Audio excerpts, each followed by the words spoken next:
কোরিয়ানদের মতো glassy skin পাওয়ার 3টা ইজি স্টেপ বলে দিব আজকের স্কিন কেয়ার ভিডিওতে। ফার্স্টে আমার রিসেন্ট ফেভারিট একটা টোনার ইউজ করবো, এটা হচ্ছে agent tree green tea fresh toner.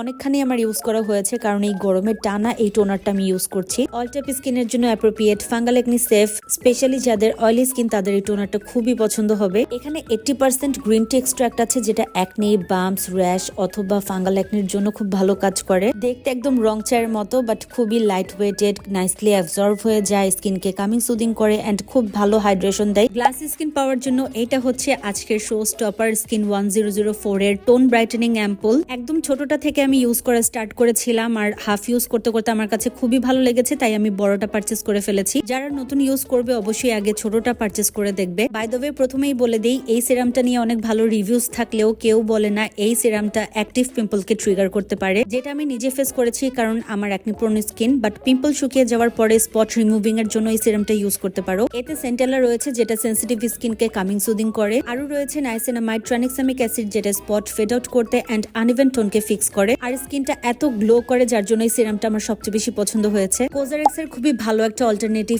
এই ডাবো স্নেল ক্রিমটা, অ্যাজ আমি কোজারেক্স অনেকগুলো ইউজ করেছি তাই দুটোই আমার কাছে সিমিলার মনে হয়েছে। যাদের স্নেল স্যুট করে না তারা অবশ্যই ক্রিমটা অ্যাভয়েড করবে। অলসো এটা ফাঙ্গাল একনিও সেফ না। এছাড়া অল টাইপ স্কিনে ইউজ করা যাবে, স্কিনে সুন্দর মতো অ্যাবজর্ব হয়ে যায় আর একদমই চিটচিটে ভাব থাকে না। এতে থাকা স্নেল এক্সট্রাক্ট স্কিনকে গ্লাসি স্কিন ইফেক্ট দিতে, ব্যারিয়ার রিপেয়ার করতে এন্ড ড্যামেজ কমাতে সাহায্য করে, অ্যান্টি এজিং এও কাজ করে। কোরিয়ানদের মতো healthy, glowing and glassy skin effect পেতে এই ইজি 3টে স্টেপই আমি ফলো করি।